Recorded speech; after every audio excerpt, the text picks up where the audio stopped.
தமிழை நேசிக்கும் அனைவருக்கும் வணக்கம். இன்றைக்கி நம்ம என்ன டாபிக் பற்றி பார்க்க போகிறோம் அப்படின்னு பார்த்தீங்கன்னா, ஒரு புதிய பேங்க் அக்கௌண்ட் வங்கி கணக்கு ஓப்பன் பண்ணுற வீடியோ தாங்க. அதுவும் எந்த ஒரு பணமும் இல்லாமல் ஒரு கோட்டக் மஹிந்திரா வங்கியோட ஜீரோ பேலன்ஸ் அக்கௌண்ட்டை எப்படி ஆன்லைன் மூலமே ப்ராசஸ் பண்ணி அக்கௌண்ட்டை கம்ப்ளீட் பண்ணுறதுங்கிறத பற்றி தான் பார்க்க போகிறோம். இந்த வீடியோ உங்களுக்கு பிடிச்சிருந்தால் மறக்காமல் லைக் பண்ணுங்கள். இந்த வீடியோவை உங்கள் ஃப்ரெண்ட்ஸ் அண்ட் ஃபேமிலி கூடயும் ஷேர் பண்ணுங்கள். இந்த மாதிரி நிறைய வீடியோஸ் தொடர்ந்து பார்க்கணும் அப்படின்னா மறக்காமல் நம்ம சேனலை சப்ஸ்கிரைப் பண்ணுங்கள். வீடியோ பிடிச்சிருந்தா உங்கள் ஃப்ரெண்ட்ஸுக்கும் ஷேர் பண்ணுங்கள். ஸோ இதுதான் பார்த்திங்கன்னா இந்த கோட்டக் மஹிந்திரா பேங்க்கோட அஃபீஷியல் வெப்சைட்டு. இந்த வெப்சைட்டுக்கான லிங்க்கை நான் கீழே டிஸ்கிரிப்ஷனில் கொடுத்துட்றேன், நீங்கள் செக் பண்ணிக்கோங்க. இந்த வெப்சைட்டில் பாருங்கள், ஸ்மார்ட் பேங்கிங் பிக்கர் சேவிங்ஸ் அப்படின்னு சொல்லிட்டு வித் கோட்டக் 811 சேவிங்ஸ் அக்கௌண்ட் அப்படின்னு சொல்லுவாங்க. 100% ஆன்லைன் ப்ராசஸ் மட்டும்தாங்க. இப்போது இதில் ரெண்டு டைப் ஆஃப் அக்கௌண்ட் இருக்குது. ஒன்று வந்து ஜீரோ பேலன்ஸ் அக்கௌண்ட்டு, இன்னொன்று வந்து சூப்பர் சேவிங் அக்கௌண்ட்டுன்னு சொல்லுவாங்க. ஸோ இந்த ஜீரோ பேலன்ஸ் அக்கௌண்ட்டை பொறுத்தளவுக்கு மாதம் உங்கள் அக்கௌண்ட்டில் ₹0, அதாவது பணமே இல்லாட்டியும் அவங்க எந்த டிரான்சாக்ஷனுக்காகவும் உங்ககிட்ட மைனஸ் பண்ண மாட்டாங்க. அதே மாதிரி இந்த இடத்துல பாருங்கள், ஜீரோ பேலன்ஸ் அக்கௌண்ட். ஆனால் எஸ், இது ஒரு ஜீரோ பேலன்ஸ் அக்கௌண்ட்டு தான். டிஜிட்டல் ஃபண்ட் ட்ரான்ஸ்ஃபர் எல்லாமே நீங்கள் பண்ணிக்கலாம் ஃப்ரீயாகவே. RTGS, IMPS எல்லாமே பண்ணிக்கலாம். அக்கௌண்ட் ஓப்பன் பண்ணும்போது ஏதாவது ஃபண்ட் பண்ணணுமா அப்படின்னு கேட்டிங்கன்னா, ஆமாங்க, அக்கௌண்ட் ஓப்பன் பண்ணுறப்ப மட்டும் நீங்கள் ₹1000 போட்டுட்டு அக்கௌண்ட் ஓப்பன் ஆன மறுநாளே அந்த ₹1000 நீங்கள் வேறு அக்கௌண்ட்டுக்கோ இல்லை வேறு யாருக்கோ மாற்றிக்கலாம். அந்த அக்கௌண்ட்லேயே வச்சுருக்கணும்னு அவசியம் இல்லை. அதே மாதிரி இதுக்கு வந்து ஃப்ரீ டெபிட் கார்டு கொடுக்குறாங்க. அதே மாதிரி physical debit card, first virtual debit card கொடுத்துருவாங்க, ஆன்லைன் ATM கார்டு. ஒருவேளை உங்களுக்கு ஃபிசிக்கல் கார்டு வேணும் அப்படின்னா ₹399 ATM கார்டுக்கு மட்டும் பே பண்ணணும்.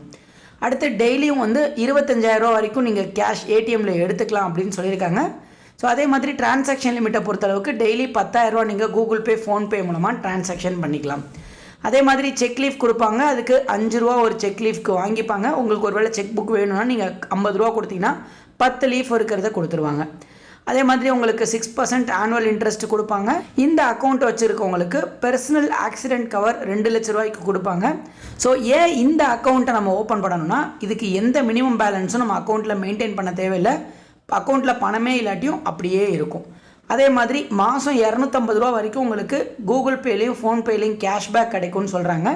அடுத்து பாருங்கள், இந்த பேங்க் அக்கௌண்ட்டை எத்தனை ஸ்டெப்பில் ஓப்பன் பண்ணலாம் அப்படின்னா, ஃபஸ்ட்டு உங்கள் டீட்டெயில்ஸ் எல்லாம் ஃபில் பண்ணி OTP ஆத்தென்டிகேஷன் பண்ணதுக்கப்புறம் ₹1000 நீங்கள் டெபாசிட் பண்ணணும். ஸ்டார்டிங்கில் டெபாசிட் பண்ணி முடிச்சதுக்கப்புறம் அக்கௌண்ட் ஆக்டிவேட் ஆனதுக்கப்புறம் அந்த அமௌண்ட்டை நீங்கள் எந்த அக்கௌண்ட்டுக்கு வேணால் நீங்கள் திருப்பி ட்ரான்ஸ்ஃபர் பண்ணிக்கலாம். ஸோ இனிஷியலாக நீங்கள் ஆரம்பிக்கும் போது மட்டும் ₹1000 பே பண்ணால் போதும்னு சொல்லியிருக்காங்க. இப்போது அக்கௌண்ட்டை ஓப்பன் பண்ணுறதுக்கு மேலே போயிடுங்க. மேலே போயிட்டு இங்கே உங்கள் மொபைல் நம்பர் கேட்டிருக்காங்க. ஸோ இந்த இடத்துல உங்களோட மொபைல் நம்பரை கொடுத்துக்கோங்க. அடுத்து இந்த இடத்துல உங்களோட இமெயில் ஐடி கேட்டிருப்பாங்க. இந்த இடத்துல உங்களோட இமெயில் ஐடியும் கொடுத்துக்கோங்க. அடுத்து உங்களோட ரெசிடென்ஷியல் பின்கோடு, அதாவது தற்போது நீங்கள் எங்கே இருக்கீங்களோ அந்த பின்கோடை வந்து நீங்கள் என்ட்ரு பண்ண சொல்கிறாங்க. ஸோ இதெல்லாம் என்ட்ரு பண்ணிவிட்டு ஓப்பன் அக்கௌண்ட் அப்படிங்கிற ஆப்ஷனை கொடுத்தீங்க அப்படின்னா உங்களுக்கு நெக்ஸ்ட் பேஜுக்குள்ளே போகும். இப்போ பார்த்தீங்கன்னா உங்களோட மெயிலுக்கு ஒரு OTP வந்திருக்கும். அந்த OTPயை இந்த இடத்துல நீங்கள் என்ட்ரு பண்ணுங்கள். இப்போ நீங்கள் OTP என்ட்ரு பண்ணிங்கன்னா இந்த மாதிரி வந்துட்டு வெல்கம்னு சொல்லிவிட்டு உங்களுக்கு பேன் டீட்டெயில்ஸும் ஆதார் நம்பரும் கேட்டிருப்பாங்க. ஸோ உங்களோட ஆதார் நம்பரையும் பேன் கார்டு டீட்டெயில்ஸையும் இங்கே கொடுத்துக்கோங்க. ஸோ இந்த மாதிரி உங்களோட பேன் அண்ட் ஆதார் நம்பரை என்ட்ரு பண்ணிவிட்டு இந்த இடத்துல ஒரு செக் பாக்ஸ் இருக்கு இல்லையா, இந்த செக் பாக்ஸை கிளிக் பண்ணிவிட்டு ப்ரொசீட் டு வெரிஃபை அப்படிங்கிற ஆப்ஷனை கொடுத்துக்கோங்க. இப்போ பார்த்தீங்கன்னா உங்களோட ஆதார் லிங்க்டு மொபைல் நம்பருக்கு பார்த்தீங்கன்னா OTP வந்திருக்கும். ஸோ அந்த OTPயை என்ட்ரு பண்ணுங்கள். OTP கரெக்டாக என்ட்ரு பண்ணிட்டீங்கன்னா இந்த பேஜில் வந்திருப்பீங்க. இதில் லொக்கேஷன் ஆக்சஸ் அலோவ் பண்ண சொல்லுவாங்க. ஸோ இதுக்கு அலோவ் அப்படின்னு கொடுத்துக்கோங்க. ஸோ கொடுத்தீங்க அப்படின்னா லொக்கேஷன் நீங்கள் அலோவ் பண்ணணும். ஸோ லொக்கேஷனை நீங்கள் அலோவ் பண்ணிக்கோங்க. ஸோ இப்போ பாருங்கள், இந்த இடத்துல பாருங்கள் உங்களோட ஆதாரில் இருக்க டீட்டெயில்ஸ் எல்லாமே வந்திருக்கும். உங்கள் பேர், ஆதாரில் இருக்க ஃபோட்டோ, டேட் ஆஃப் பர்த் எல்லாமே வந்திருக்கும். ஸோ இதில் ஃபாதர்ஸ் நேம் கேட்டிருக்காங்க. உங்கள் அப்பா பேர் பேன் கார்டில் எப்படி இருக்குன்னு. ஸோ உங்கள் அப்பா பேர் பேன் கார்டில் எப்படி இருக்கோ நீங்கள் அதே மாதிரியே கொடுத்துக்கோங்க. ஸோ அப்பா பேர் பேன் கார்டில் கேபிட்டலில் இருந்தால் கேபிட்டல், ஸ்மாலில் இருந்தால் ஸ்மால் கொடுத்துட்டு அடுத்து ஆக்குபேஷன், அதாவது என்ன வேலை பார்க்குறாங்கன்னு நீங்கள் கேட்டிருக்காங்க. ஒருவேளை நீங்கள் ஸ்டூடெண்ட்டாக இருந்தால் ஸ்டூடெண்ட்டுன்னு கொடுத்துக்கோங்க, ப்ரொஃபஷனல்னால் ப்ரொஃபஷனல்னு கொடுத்துக்கோங்க. ஸோ என்னவாக இருந்தாலும் நீங்கள் அதை கரெக்டாக கொடுத்துக்கோங்க. இது ஹவுஸ் ஒய்ஃபாக இருந்தால் ஹோம் மேக்கர் அப்படின்னு கொடுத்துக்கோங்க. அடுத்து உங்களோட மந்த்லி இன்கம் கேட்டிருக்காங்க. உங்களுக்கு ஒருவேளை மந்த்லி இன்கம் ஒரு 10,000 12,000 ஏதோ வருதுன்னா ஸோ அந்த டீட்டெயில்ஸே இதில் கொடுத்துக்கோங்க. இல்லை எனக்கு வருமானமே இல்லைன்னா 0ன்னு கொடுத்துக்கலாம். மேஜர் சோர்ஸ் ஆஃப் இன்கம் கொடுத்துருக்காங்க. இதில் எந்த சோர்ஸ் ஆஃப் இன்கம் அப்படிங்கிறதையும் நீங்கள் கொடுத்துக்கோங்க. அடுத்து மார்ஷியல் ஸ்டேட்டஸ் கேட்டிருக்காங்க. மார்ஷியல் ஸ்டேட்டஸ் வந்து மேரிட்னா மேரிட்னு கொடுங்க, சிங்கிள்னா சிங்கிள்னு கொடுத்துக்கோங்க. இப்போ அடுத்து கீழே மதர்ஸ் நேம் கொடுத்துருக்காங்க. இதில் உங்கள் அம்மாவோட பேரை நீங்கள் கொடுக்கணும். ஸோ அம்மாவோட பேரை கொடுத்துட்டு அதே பேரை திருப்பி கன்ஃபார்ம் பண்ண சொல்லுவாங்க. நீங்கள் மேலே என்ன பேர் கொடுத்தீங்களோ அதே பேரை திருப்பி கொடுத்து கன்ஃபார்ம் பண்ணிக்கோங்க. இதெல்லாம் பண்ணிவிட்டு இந்த ப்ரொசீட் ஆப்ஷனை கிளிக் பண்ணுங்கள். இப்போ உங்களோட கரண்ட் அட்ரஸ் வந்திருக்கும், ஆதார்லேருந்து எடுத்த அட்ரெஸ்ஸு. ஸோ இதே அட்ரஸ் தான் அப்படின்னா நீங்கள் ஜஸ்ட்டு இந்த இடத்துல சேமஸ் கம்யூனிகேஷன் அட்ரஸ்ன்னு கொடுத்துக்கோங்க. ஒருவேளை ஆதாரில் இருக்க அட்ரஸ் வேறு, நான் இப்போது இருக்கிற அட்ரஸ் வேறு அப்படின்னா நீங்கள் தனித்தனியாக அட்ரஸை டைப் பண்ணுற மாதிரி இருக்கும். இந்த இடத்துல ஃபஸ்ட்டு ஹவுஸ் நம்பரு, அதுக்கப்புறம் இந்த இடத்துல எந்த தெருவு, அடுத்து இந்த இடத்துல எந்த ஒரு பின்கோடு, இதெல்லாம் கொடுத்துக்கோங்க. ஒருவேளை ரெண்டுமே காமன்னா இந்த பட்டனை மட்டும் அமுக்கிட்டிங்கன்னா ஆட்டோமேட்டிக்காக மேலே இருக்க அட்ரஸ் கீழே வந்துடும். ஸோ வந்ததுக்கப்புறம் இந்த ப்ரொசீட் ஆப்ஷனை கொடுத்துக்கோங்க. இப்போது நீங்கள் இதுக்கு ஒரு நாமினி கொடுக்கணும், அதாவது உங்கள் அக்கௌண்ட்டுக்கு ஒரு நாமினி கொடுக்கணும். ஒருவேளை நாமினி கொடுக்க விருப்பம் இல்லைனா எடுத்துடலாம். நாமினின்னா யாருன்னா, ஸோ ஒருவேளை இந்த அக்கௌண்ட்டில் நீங்கள் வச்சுருக்கும் போது, பணம் வச்சுருக்கும் போது ஏதாவது ஒரு பிரச்சனை நடந்துருது, உங்களுக்கு ஏதோ தவறுதல் நடந்துருதுன்னா இந்த அமௌண்ட்டோட படத்தெல்லாம் நாமினி வந்து எடுத்துக்கலாம். ஸோ அந்த மாதிரி ஒரு இதுக்காக தான் இந்த நாமினி கொடுக்க சொல்கிறாங்க. உங்கள் அம்மாவையோ இல்லை உங்கள் அப்பாவையோ நீங்கள் யாரை வேணால் நாமினியாக கொடுத்துக்கலாம்.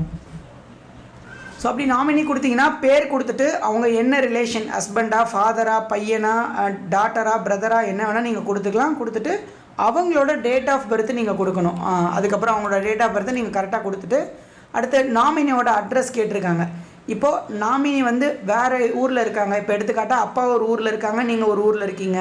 இல்லை அம்மா வேறு ஊரில் இருக்காங்க, அவங்கள நீங்கள் நாமினியாக கொடுத்துருக்கீங்க. இல்லை ஹஸ்பண்டை கொடுத்துருக்கீங்க, ஹஸ்பண்ட் அட்ரஸ் வேறுனா ஸோ நீங்கள் தனியாக அட்ரஸை கொடுக்கணும். இல்லை என் அட்ரஸ் தான் என்னோடய ஹஸ்பண்ட் அட்ரஸும் இல்லை எங்கள் அம்மா அப்பா அட்ரஸுனா ஜஸ்ட் இந்த சேமஸ் யுவர் அட்ரஸை கிளிக் பண்ணிங்கன்னா இது வந்துடும்.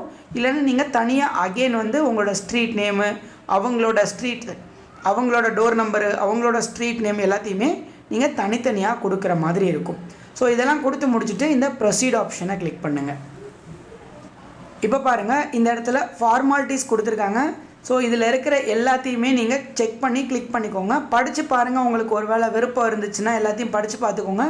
ஸோ படித்து பார்த்துட்டே கொடுத்துக்கோங்க.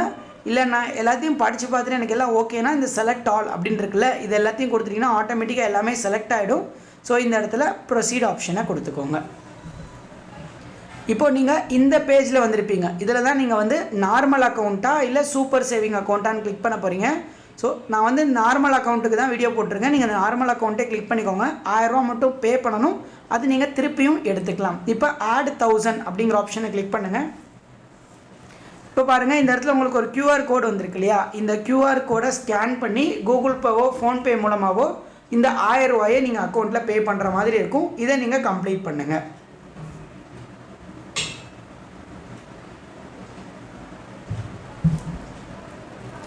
இப்போ நீங்கள் 1000 ரூபாயை பே பண்ணிட்டீங்க அப்படின்னா ஆட்டோமேட்டிக்காகவே பாருங்கள் ஃபண்டிங் கம்ப்ளீட்னு வந்து amount will be reflect in your account after successful KYC அப்படின்னு வந்துடும்.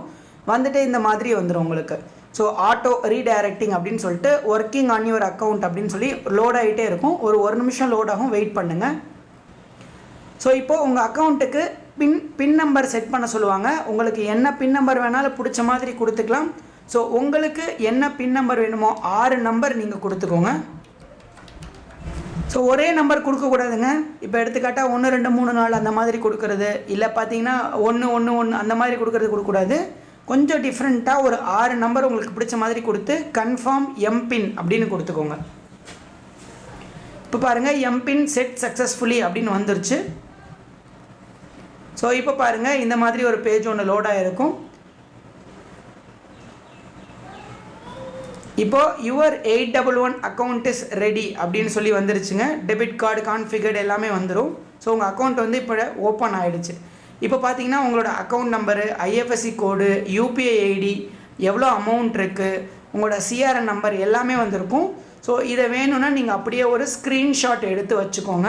ஸோ உங்களோட ஃப்யூச்சருக்கு கண்டிப்பாக இது தேவைப்படும். ஸோ அதனால் அப்படியே ஸ்க்ரீன்ஷாட் எடுத்து நீங்கள் வச்சுக்கோங்க. இப்போது KYC நீங்கள் கம்ப்ளீட் பண்ணணும். அதாவது 180 நாளுக்குள்ளே நீங்கள் KYC கம்ப்ளீட் பண்ணணும். ஸோ அப்படிங்கிறப்போ இதை பார்த்தீங்கன்னா கம்ப்ளீட் KYC அப்படின்னு ஒரு ஆப்ஷன் இருக்குல்ல, இதை கிளிக் பண்ணிட்டீங்க அப்படின்னா வீடியோ கால் மூலமாகவோ இல்லை அப்பாயின்மெண்ட் வாங்கினீங்கன்னா அவங்களே கோடக் மஹிந்திரா பேங்க்லேருந்தே ஒருத்தவங்க வந்து உங்கள் ஆதார் கார்டு எல்லாத்தையும் வெரிஃபை பண்ணி ஸோ அது ப்ராப்பராக இருந்துச்சு அப்படின்னா இந்த அக்கௌண்ட்டை ஓப்பன் பண்ணி கொடுத்துருவாங்க. அப்புறம் உங்களுக்கு டைரெக்டாக இந்த ஏடிஎம் கார்டு மற்ற எல்லாமே உங்களோட வீடு தேடியே வந்துடுங்க. இப்போது இந்த ஸ்டார்ட் வீடியோ கேஒய்சி அப்படின்னு கொடுத்தீங்கன்னா ஜஸ்ட் நீங்கள் ஆன்லைன்லேயே வீடியோ கேஒய்சி கம்ப்ளீட் பண்ணிக்கலாம். இதுக்கு என்னென்ன வேணும் அப்படின்னா உங்களோட ஃபிசிக்கல் பேன் கார்டு வேணும். அதுக்கப்புறம் உங்கள்கிட்ட ஒரு blank ஒயிட் பேப்பரில் கையெழுத்து போட்டு காட்ட சொல்லுவாங்க. கோ டு வீடியோ கேஒய்சி அப்படிங்கிற ஆப்ஷன் இருக்குல்ல, ஜஸ்ட்டு இதை நீங்கள் கிளிக் பண்ணிட்டீங்கனாலே போதும். பண்ணிட்டீங்கன்னா டைரெக்டாக உங்களுக்கு வீடியோ கால் மூலமாகவே நீங்கள் கேஒய்சியை வெரிஃபை பண்ணிக்கலாம். ஸோ இது எப்படி வெரிஃபை பண்ணுறது அப்படிங்கிறதுக்கு இந்த கோ டு வீடியோ கேஒய்சி கொடுங்க. கொடுத்துட்டிங்க அப்படின்னா இந்த பேன் கார்டு இதை காட்ட சொல்லுவாங்க. உங்களோட கம்யூனிகேஷன் அட்ரஸை கிளிக் பண்ணிவிட்டு ப்ரொசீட் வித் ஆதார் அட்ரஸ் அப்படின்னு கொடுத்தீங்கன்னா இந்த வீடியோ கேஒய்சிக்குள்ளே போகும். இப்போ உங்களுக்கு வந்து ஏடிஎம் கார்டு வேணுமா வேணாமான்னு கேட்பாங்க. உங்களுக்கு ஒரு வேளை ஏடிஎம் கார்டு வேணும்னா நீங்கள் இந்த 399 ரூபா பெற கிளிக் பண்ணிக்கோங்க. ஏடிஎம் கார்டு வேணும்னா நோ கொடுத்து கன்ஃபார்ம் கொடுத்துக்கோங்க. இப்போ நீங்கள் இதை கன்ஃபார்ம் கொடுத்ததுக்கப்புறம் பார்த்தீங்கன்னா இந்த செக் பாக்ஸ் எல்லாம் கிளிக் பண்ணி அக்ரி அண்ட் ப்ரொசீட் கொடுத்தீங்கன்னா ஆட்டோமேட்டிக்காக வீடியோ கால்குள்ளே போயிடும். வீடியோ கால்குள்ளே போனோடனே உங்களோட கேஒய்சிக்காக இந்த பேன் கார்டு அதுக்கப்புறம் ஒரு ஒயிட் பேப்பரில் சைனு இது ரெண்டையும் நீங்கள் போட்டுட்டீங்க அப்படின்னா ஒரு 24லேருந்து 48 மணி நேரத்துக்குள்ளேயே உங்களோட அக்கௌண்ட் ஓப்பன் ஆகி கோடக் மஹிந்திராவோட 811 அப்படின்னு ஒரு ஆப் இருக்குது. கோடக் 811 அப்படின்னு ப்ளே ஸ்டோரில் ஒரு ஆப் இருக்குது. அந்த ஆப்பை ஓப்பன் பண்ணிங்கனாலே நீங்கள் நார்மலாக அக்கௌண்ட்டை எப்படி யூஸ் பண்ணுறீங்களோ அந்த மாதிரி பேங்க் அக்கௌண்ட்டை யூஸ் பண்ணிக்கலாம். ஸோ இதிலே உங்களுக்கு ஏடிஎம் கார்டு அக்கௌண்ட் நம்பர் எல்லாமே இருக்கும். நீங்கள் இந்த அக்கௌண்ட்டை பிஎஃப்க்கு எல்லாத்துக்குமே கொடுத்துக்கலாம். கவர்மெண்ட் ஸ்கீம்ஸ்க்கு எல்லாம் கொடுத்துக்கலாம். இந்த அக்கௌண்ட்டை எல்லாத்துலேயுமே அக்செப்டும் பண்ணிக்கிறாங்க. ஸோ இதுதான் பார்த்தீங்கன்னா இந்த Kotak Mahindra bank online application video. இந்த வீடியோவில் உங்களுக்கு ஏதாவது சந்தேகங்கள் இருந்துச்சு அப்படின்னா கண்டிப்பாக கமெண்ட்டில் கேளுங்க.